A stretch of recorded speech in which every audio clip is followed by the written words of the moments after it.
Monsieur le ministre, mes chers collègues, j'approuve totalement ce qui vient d'être dit et je voudrais, moi, revenir sur l'orientation du gouvernement qui est louable en soi, de relocaliser, réindustrialiser notre pays. C'est une démarche, évidemment, que l'on peut soutenir. Mais dans le même temps, effectivement, il me paraît essentiel de préserver aussi nos savoir-faire. Et aujourd'hui, et j'en veux pour preuve, le couperet qui vient de tomber dans mon département Dordogne sur les papeteries de Condat-le-Lardin, qui est la seule entreprise en France à détenir le savoir-faire de la fabrication du papier couché double face, dont le groupe Lecta a transféré cette chaîne en Espagne. Bien sûr, pour produire à moindre coût. Aujourd'hui, sur 420 salariés, 187 suppressions de postes, 2000 emplois induits dans l'économie, dans notre ruralité. Donc effectivement, je pense que si la démarche est louable de réindustrialiser, je crois qu'il faut accompagner ce savoir-faire. Il y a un marché sur ce papier couché. Je pense aux éditions Gallimard, Flammarion, Hachette, etc.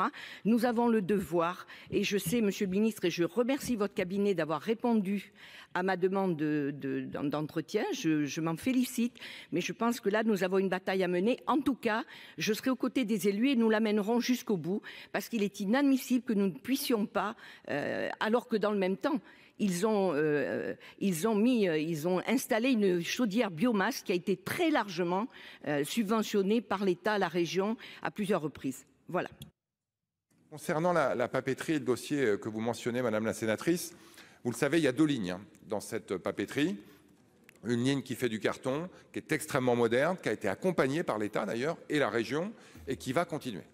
Une autre ligne, vous l'avez dit, qui fait du papier plus traditionnel, dans lequel l'outil de travail est malheureusement très ancien, obsolète. Moi, ce qu'on me dit, c'est qu'il faudrait 80 millions d'euros pour investir dans cette nouvelle ligne de production, alors que d'autres lignes similaires et compétitives existent ailleurs.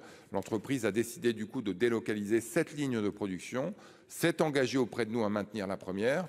Nous allons évidemment nous assurer, vous l'avez dit, les services de l'État sont déjà à la manœuvre, que l'entreprise, que la pérennité de l'entreprise est assurée avec une seule ligne de production plutôt que deux, et qu'évidemment le plan de sauvegarde de l'emploi qui concernera sans doute une partie des employés liés à la fermeture de la deuxième ligne sera, je dirais, au rendez-vous des conditions sociales nécessaires pour les salariés.